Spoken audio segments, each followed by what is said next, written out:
le premier leader de cette assemblée qui a bien voulu me faire l'honneur d'être à la chair pour la prédication de la parole de Dieu.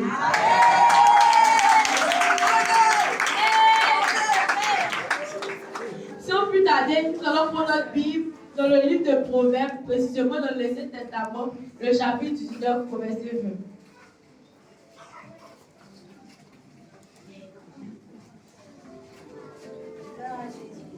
On se lève pour le respect de la parole de Dieu. Proverbe 19, chapitre 20. Écoute les conseils et reçois l'instruction afin que tu sois sage dans la suite de ta vie. Parole du Seigneur. Amen. Amen.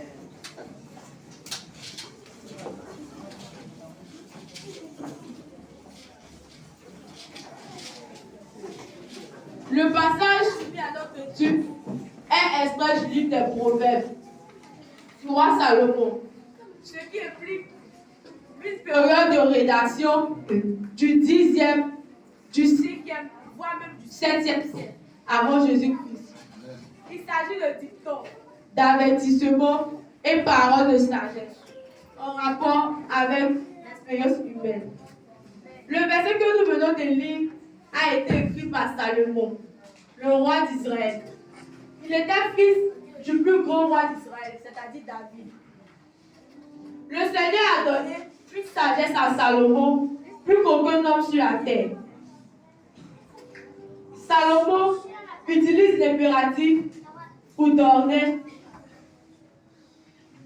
des conseils à tous les enfants de l'école, par ricochet tous les enfants de Dieu.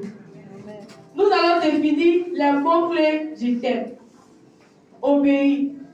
Obéir, c'est se soumettre à quelqu'un en se conformant à ce qu'il ordonne pour défendre. Instruction. C'est une action d'instruire quelqu'un ou un groupe de personnes donner des connaissances des autres. C'est aussi enrichir et former l'esprit de la jeunesse. Sage. C'est d'être intelligent, prudent. C'est quelqu'un qui peut être considéré comme un modèle. En gros, le thème veut dire en un mot, se soumettre aux ordres de nos parents, les personnes âgées, pour que nous soyons intelligents et que nous soyons considérés comme des modèles. Dans ce passage, le roi Salomon nous montre la voie à suivre pour être sage. Eh bien, chers amis, chers frères et chers sœurs de l'école, chers parents, il y a un processus à respecter pour acquérir la sagesse. Lequel processus commence par l'écoute des conseils. Si on peut appeler ça un secret, le premier secret, c'est écouter les conseils. C'est-à-dire prêter attention à ce que disent nos parents, les personnes les plus âgées, la monitrice, les pasteurs. Enfants de l'école dit, pour être sage, nous devons commencer par être attentifs en classe, à la maison et à l'église. De même qu'un élève qui n'est pas attentif en classe ne comprendra pas les cours, aura de mauvaises notes et ne réussira pas à son examen.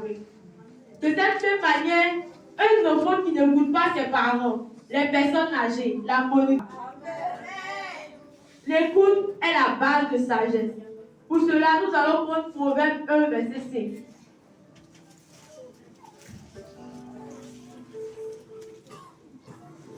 Je lis la parole de Dieu. Que le sage écoute, et il augmentera son savoir. Et celui qui est intelligent acquérera de l'habileté. Parole du Seigneur. Ce passage nous dit que pour être sage, il faut écouter. Il faut beaucoup écouter les parents et les personnes qui sont plus âgées. Comme deuxième secret, nous avons l'acceptation de l'instruction. Accepter l'instruction, c'est se laisser éduquer, se laisser être transformé par la parole de Dieu. Bien-aimé, une chose est d'écouter les conseils, de recevoir les enseignements, et une autre chose est de pouvoir mettre ces choses en pratique. Vous savez, nous sommes des chrétiens. Et de nos jours, beaucoup de personnes écoutent la parole de Dieu, mais ils ne la mettent pas en pratique. Eux, ils veulent devenir sages. Pour être sage, il faut écouter les conseils que les parents nous donnent, que les pasteurs. Il faut écouter la parole de Dieu et la mettre en pratique. Nous allons prendre Jean 3, 13, verset 17.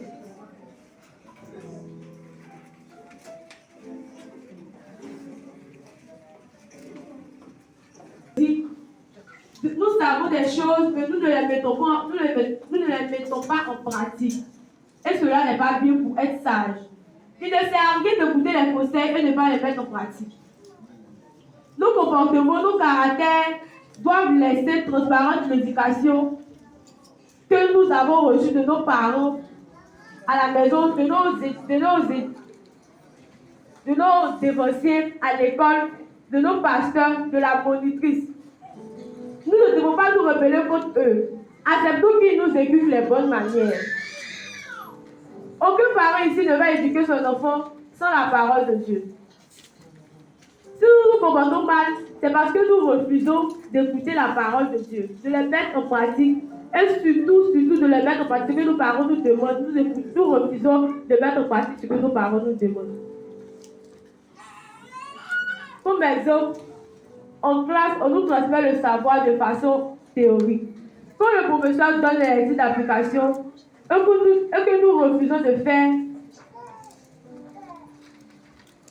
ce que nous avons reçu de façon théorique, c'est sûr, si on donne un devoir, nous n'allons pas pouvoir trouver ce devoir, mais nous n'allons pas pouvoir faire ce devoir. Parce que le professeur a donné des exercices qui va porter sur ce devoir, mais nous avons refusé de faire. Donc pour cela, nous n'avons pas les connaissances pour pouvoir faire ce devoir.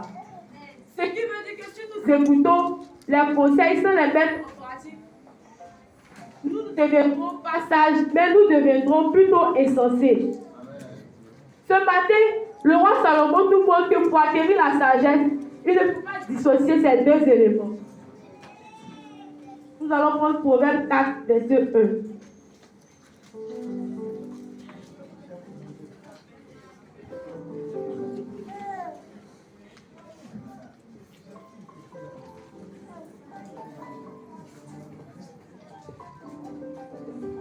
Soyez attentifs pour connaître la sagesse. La sagesse est très importante pour la vie d'un chrétien. Pour la vie d'un enfant de Dieu, car elle procure un gain qui va plus de valeur que l'argent.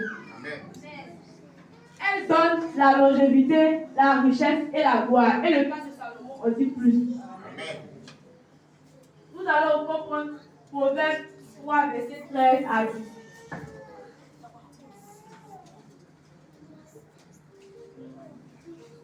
Heureux l'homme qui a trouvé la sagesse et l'homme qui possède l'intelligence. Elle est un arbre de vie pour ceux qui la saisissent et ceux qui la possèdent sont heureux. Dans ce passage, le roi Salomon nous montre que la sagesse est un arbre de vie. La sagesse est la clé de tout succès.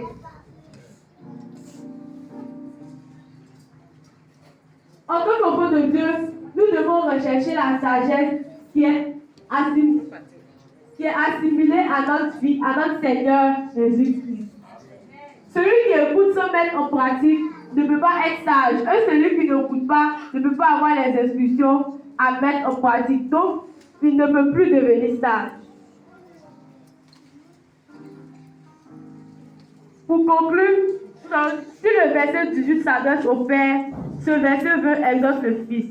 Pour être fructueuse, l'éducation demande également de la part du Fils une disposition à écouter et à recevoir les conseils et les instructions.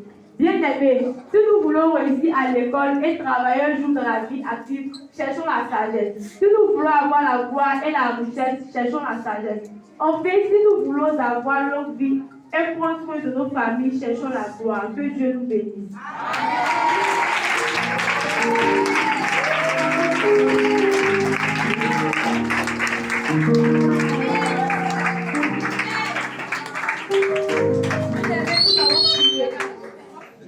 Nous allons dire merci à Dieu pour cette parole que nous avons reçue ce matin. Et nous l'avons dit merci au Seigneur.